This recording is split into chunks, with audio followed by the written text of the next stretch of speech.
दोस्तों, मैं आपका दोस्त ललित पटेल अपना इंडिया से आज के एपिसोड में आपका हार्दिक स्वागत और अभिनंदन करता हूं। दोस्तों, क्या एसडीएम ज्योति मौर्य मामले में उत्तर प्रदेश सरकार और सीमा हैदर मामले में केंद्र सरकार देश की जनता को सही जवाब देने में रही नाकाम?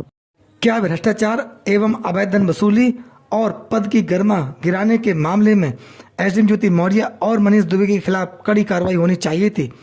क्या सचिन मीणा द्वारा पाकिस्तानी महिला सीमा हैदर को अवैध तरीके से भारत में एंट्री कराने के मामले में उनके खिलाफ कड़ी कार्रवाई होनी चाहिए थी? आज के एपिसोड में हम आपसे उन 3 बिंदुओं पर बात करेंगे जिनका जवाब देश की जनता चाहती है और देश की जनता को जवाब मिलना भी चाहिए, क्योंकि ये मामला जो है देश की जनता सीधे सीधे जुड़ा हुआ है।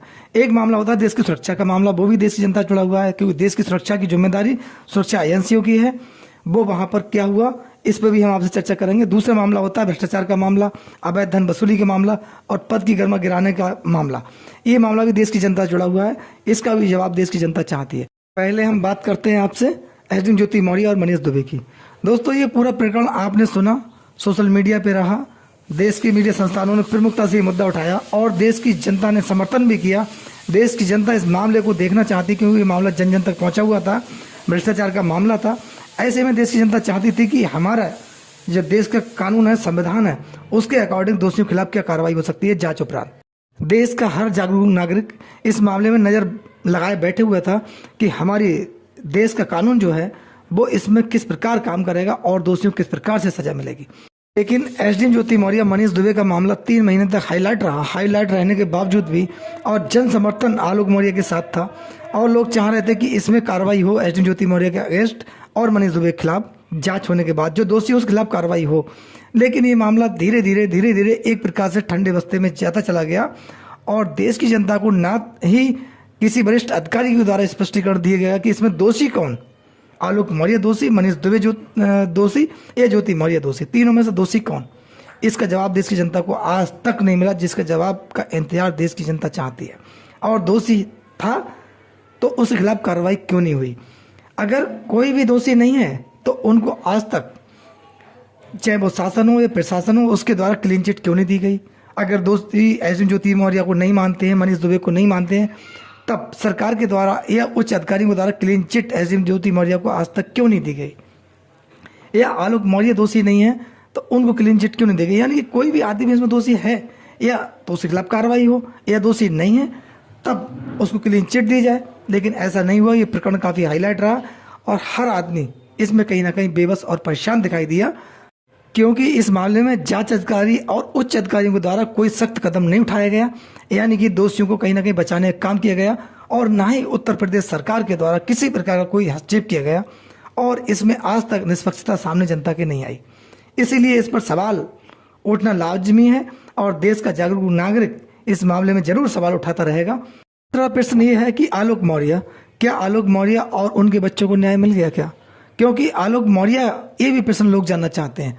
अगर आलोक मौर्य ने शिकायत की थी, लीगल शिकायत थी, एसडीएम ज्योति मौर्य जो दोषी थी तो उनके खिलाफ कार्रवाई नहीं हुई, ऐसे में आलोक मौर्य को कहीं ना कहीं न्याय नहीं मिला। लोग इस प्रश्न का उत्तर चाहते हैं, आंसर चाहते हैं। मनीष दुबे के अगेंस्ट इतने सनसनीखेज आरोप लगाए थे, गंभीर प्रवृत्ति के आरोप थे, लेकिन आलोक मौर्य ने जो आरोप लगाए थे उसमें मनीष दुबे के खिलाफ कोई कार्रवाई नहीं हुई। इस प्रश्न का आंसर लोग चाहते हैं। ऐसे में क्या है, आलोक मौर्य के द्वारा शिकायत वापस ली गई, इसके पीछे रीजन क्या है? क्या आलोक मौर्य ने कोई बहुत बड़ी डील कर ली और अपने आप को सेपरेट कर लिया? क्या आलोक मौर्य दबाव में थे? इसकी भी जांच होनी चाहिए थी। आज तक इन अधिकारियों के मोबाइल नंबर जब्त क्यों नहीं किए गए? मोबाइल जब्त क्यों नहीं किए गए? इनके खिलाफ शासन ने कोई कार्रवाई डायरेक्ट क्यों नहीं की? ये मामला है, आलोक मौर्य की सुरक्षा का भी मामला है और अन्य लोग भी ऐसे हैं जो कहीं ना कहीं पीड़ित हैं, जिनको कहीं ना कहीं कानून से ये उम्मीद थी कि इसमें सही न्याय मिलेगा और दोषियों के खिलाफ कार्रवाई होगी, लेकिन किसी प्रकार का कोई एक्शन नहीं लिया गया। लोग दुखी हैं, पीड़ित हैं। अब नेक्स्ट बात करता हूं मैं, जो भी काफ़ी चर्चा में रहा, जिस पर भी आज तक कोई स्पष्टीकरण सरकार का नहीं आया, मामला है सीमा हैदर और सचिन मीणा का। पाकिस्तानी मूल की महिला इंडिया में अवैध तरीके से पिछले 4 महीने से रह रही है। जो एंट्री की जिसने इंडिया के अंदर, और उस पर तमाम आईबी, रॉव, तमाम एजेंसियों ने जांच की, इंटेलिजेंस ने जांच की, 3 टीमों ने जांच की और काफ़ी समय जांच के नाम पर देश की जनता इंतजार करती रही। लेकिन आज तक देश की जनता के सामने इस मामले में कि सीमा हैदर दोषी है या नहीं, कोई जवाब ना ही कोई जांच कमेटी टीम का और ना ही सरकार की तरफ से कोई आया। आज भी इंडिया में बयानबाजी सीमा हैदर कर रही है। सीमा हैदर इंडिया के अंदर हाईलाइट है, जबकि सचिन मीणा पर सीधे आरोप हैं कि फर्जी आधार कार्ड आईडी उन्होंने बनवाई, उसके जरिए इंडिया के अंदर नेपाल के रास्ते वो लेकर आए सीमा हैदर को। उसके खिलाफ कार्रवाई क्यों नहीं हुई? क्या सचिन मीणा ने फोर्जरी नहीं की? क्या सचिन मीणा ने देश के खिलाफ गद्दारी नहीं की? उन्होंने देश को गुमराह करने का काम नहीं किया? 3 महीने तक अंडरग्राउंड सीमा उसके घर रबुपुरा में रहती रही नोएडा के, लेकिन किसी को कानों का खबर नहीं लगी। एक अधिवक्ता को जब जानकारी हुई, जब इन्होंने कोर्ट मैरिज करने की बात की फर्जी आईडी के द्वारा, ऐसे में अधिवक्ता ने देशभक्त का सच्चा सबूत देते हुए उन्होंने थाना पुलिस को सूचित किया और ये मामला हाईलाइट हुआ। तब देश की जनता के सामने आया और जांच एजेंसी के समक्ष ये बात पहुंची और सीमा हैदर से जांच एजेंसियों ने जानकारी ली। लेकिन आज तक सीमा हैदर को ना तो डिकोड किया गया है, ना ही सचिन मीणा पर कोई आरोप लगा। एफआईआर दर्ज होने के बाद जेल में डाला गया है। अगर यही फर्जी आईडी किसी अन्य व्यक्ति ने बनाई होती, क्या वो जेल के अंदर नहीं होता? लेकिन इस प्रकरण में सरकार की शिथिलता क्यों, लोग जवाब चाहते हैं।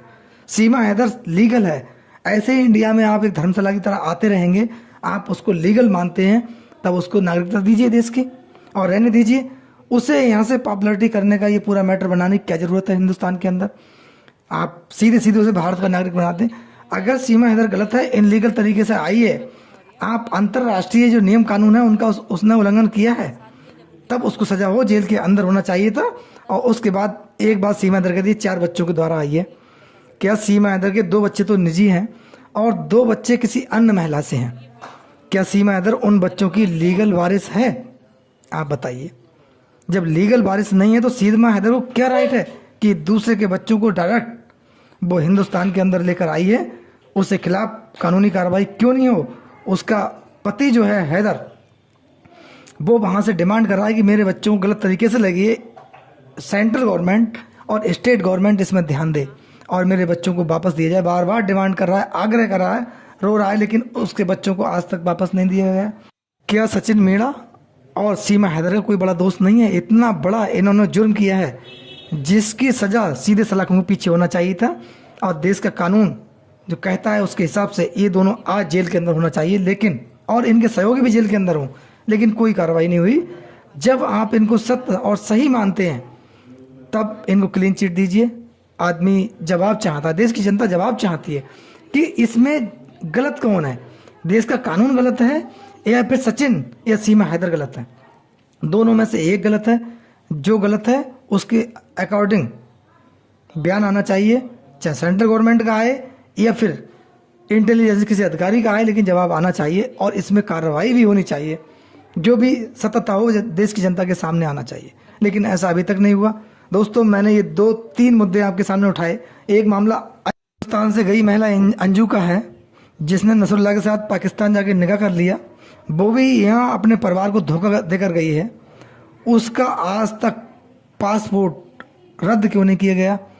इससे भी, क्योंकि उसकी जो आने का टाइम था वो समाप्त हो चुका है, उसका पासपोर्ट रद्द क्यों नहीं हुआ? इसके मामले में देश की जनता जानना चाहती है।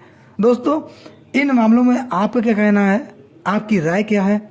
आप कमेंट्स बॉक्स में ज़रूर बताएं। आपके प्यार और सहयोग के लिए आपका बहुत बहुत धन्यवाद। नमस्कार, जय हिंद, जय भारत।